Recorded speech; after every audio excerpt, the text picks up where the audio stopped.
আসসালামু আলাইকুম ভাই বোনেরা, আপনারা সবাই কেমন আছেন?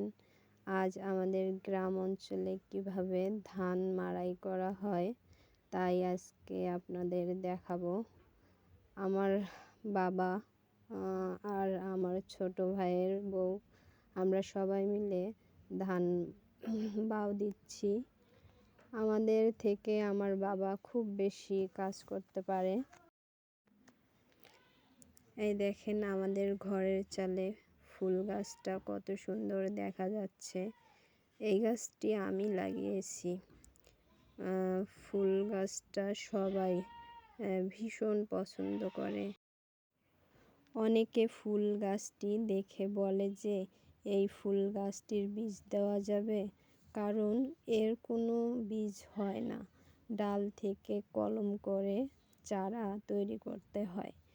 আমি যখন ইন্টারে পড়ি তখনই শখ করে গাছটি এনে লাগিয়েছিলাম। ফারিস্তা বুড়ি কাজের সময় ভীষণ বিরক্ত করতে থাকে। বাবা ওকে নিয়ে এদিক সেদিক রাখতে চেষ্টা করে, কিন্তু ও থাকে না, বারবার ছুটে ধানের পালার দিকেই আসে। আমাদের ধান ডাঙানো প্রায় শেষ, এখন বাকি ধানটুকু আবার বাও দিতে হবে। ততক্ষণে লিজা ধানগুলো বস্তায় তুলতেছে। পরের দিন সকালবেলা বাবা আর ছোট ভাই ধানের কাড়িয়াগুলো পুষ দিয়ে দেয়। মা আর আমি বাকি ধানটুকু পরিষ্কার করে নিই। এইটুকু পরিষ্কার করলে আমাদের ধানের কাজ শেষ। তারপর ধান সিদ্ধ করব। ধান সিদ্ধ করার জন্য আমরা মাটিতে একটি পলিথিন বিছিয়ে চারদিকে পোয়ালের কাড়িয়ার ঠেস দিয়ে দিলাম। তারপর পানি দিয়ে দিলাম। এইভাবে একদিন রেখে দিব। ধান সিদ্ধ করার জন্য আমরা এখন চুলা বসাবো। চুলা বসানোর জন্য 9টি ইট লাগে। আমার ছোট ভাইয়ের বউ ইটগুলো এগিয়ে দিচ্ছিল। ও কখনো ধানের কাজ করেনি, তাই আমি ওকে শিখিয়ে দিচ্ছি কিভাবে চুলা বসাতে হয়। ওর অবশ্য খুব আগ্রহ কাজ করার। আমি চুলাটা বসাচ্ছিলাম, ও দাঁড়িয়ে দাঁড়িয়ে দেখতেছিল। আসলে ধানের কাজটা অনেক কষ্টের। কষ্ট না করলে কোনো কাজের ফল পাওয়া যায় না। বছরে 2 বার ধান আসে। ধানের কাজগুলো করতে 10-12 দিন সময় লাগে, তাই এই ক্ষণিকের কষ্ট আর মনে থাকে না। ইটগুলো একটু বাঁকা ছিল, তাই চুলা বসাতে একটু সময় লাগলো। চুলা বসানো শেষ হলে দুজনে মিলে পাতিলটা চুলার উপরে উঠাই দিলাম। পাতিলটা অনেক ভারী।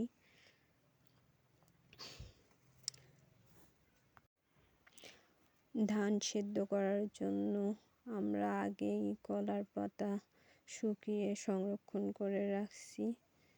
এখন এই পাতাগুলো দিয়েই ধান জাল দিব।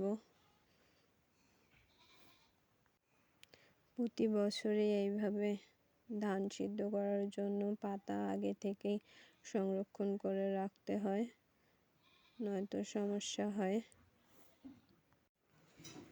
এইটুকু পাতা দিয়ে আমাদের ধান সিদ্ধ করা হবে না, আরও পাতা লাগবে, কিন্তু এইটুকুই পাতাই ছিল। যদি লাগে তখন আমরা ধানের কাড়ি দিয়ে সেদ্ধ করব। ধান জাল দেওয়ার জন্য আমি একটা লাঠি নিয়ে আসলাম।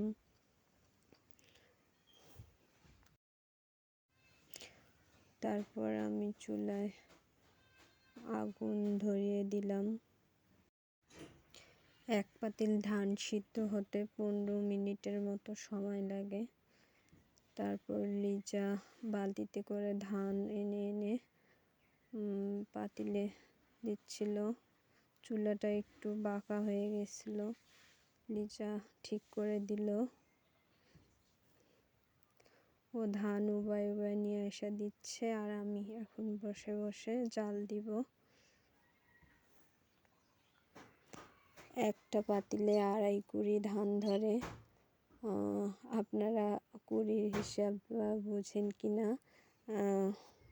কুড়ি বলতে হচ্ছে 2.5 মণ। 2.5 মণ এক পাতিলেই ধরে। মনের হিসাব সবাই বুঝে, অনেকে কুড়ি বুঝে না।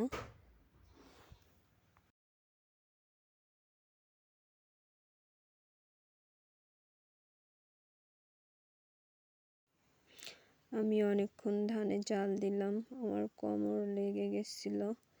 তারপর এখন লিজা ধানে জাল দিচ্ছে, আমি সাইডে বসে আছি আর দুজনে গল্প করতেছি।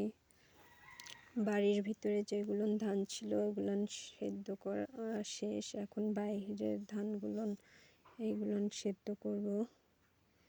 বাহিরে অনেক ধান আছে, 7-8 ডেকচি হবে। ধান আমাদের সিদ্ধ করা প্রায় হয়ে গেছে, 1 বগনা। এখন আমি আর আমার বড় ভাই মিলে ধানের পাতিল নামাবো। লিজাকে ধরতে দেব না, কারণ ও সিজার করা, সমস্যা হবে। তাই আমরা 2 ভাই বোনে ধানের পাতিল নামালাম। ধানের পাতিল নামাতে অনেক কষ্ট লাগে।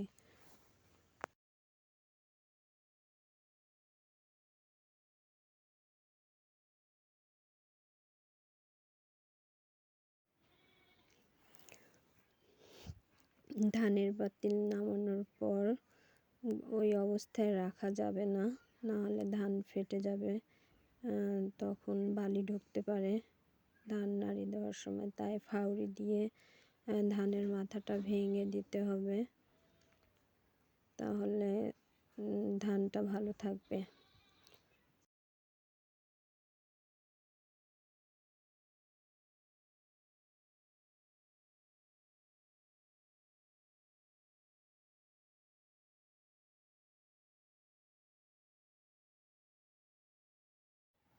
ধান সেদ্ধ করতে করতে আমাদের রাত হয়ে যায়।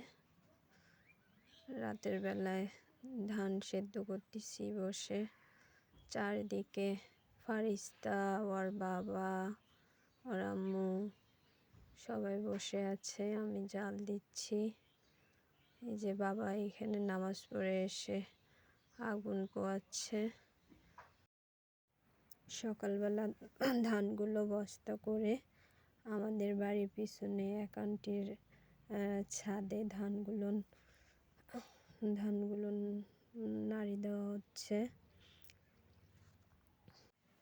ছাদটা বেশি বড় না, ছোট, বেশি ধান ধরবে না। কিছু ধান আমাদের নেটের উপরে নাড়ি দিতে হবে। দেখা যাক, এখানে যতটুকু ধান ধরে ততটুকুই দেব। আমি ভিডিও করতেছিলাম আর ফারিস্তা খুব বিরক্ত করতেছিল, ও একা একা সিঁড়ি উঠতেছিল। আমি এখানে দাঁড়িয়েছিলাম যদি পড়ে যায়। লিজা নতুন নতুন ধানের কাজ করতেছে, তাই ও অনেক খুশি। বাবার বাসায় কখনো ধানের কাজ করেনি, কিন্তু শ্বশুর বাসায় এসে করতে হচ্ছে, কারণ আমাদের এখানে কাজের মানুষ খুব কম পাওয়া যায়। যার যার কাজ সেই করতে হয়। তারপর ফাউরি দিয়ে ধানগুলো ছাদের মধ্যে মেলিয়ে দেওয়া হলো। আমরা এখন ধানগুলো পাও দিব, কিন্তু ফারিস্তা খুব বিরক্ত করতেছিল, ও পাও দিবে। তারপর ওকে আমি কোলে নিয়ে আমরা দুজনে ধানগুলো পাও দিতেছিলাম। ফারিস্তা অনেক মজা পাচ্ছিল, ও হাসতেছিল কোলে উঠে। ধানগুলো শুকাতে আমাদের 3 দিন সময় লাগবে। 2 দিন হয়েছে, আর 1 দিন হলে ধান উঠাবো।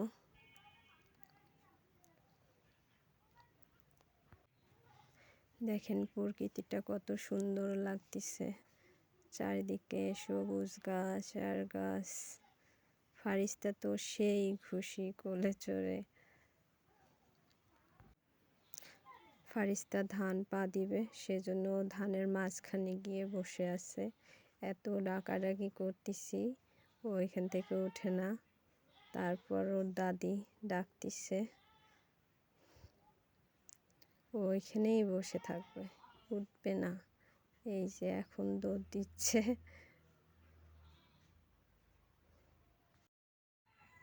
ধান ভেঙে নিয়ে আসা হলো। চাল আল্লাহর রহমত অনেক ভালো হয়েছে, একটুকু খুদ হয়নি। সব চাল আস্ত আস্ত হয়ে আছে। ওই যে ফারিস্তা বুড়ি ময়ে চড়ছে, ওর দাদিমা ময়ে উঠছে, ও উঠবে।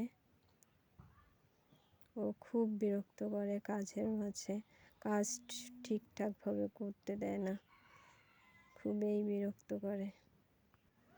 ভিডিওটি আর বড় করব না। ভিডিওটি ভালো লাগলে লাইক, সাবস্ক্রাইব করবেন। আল্লাহ হাফেজ।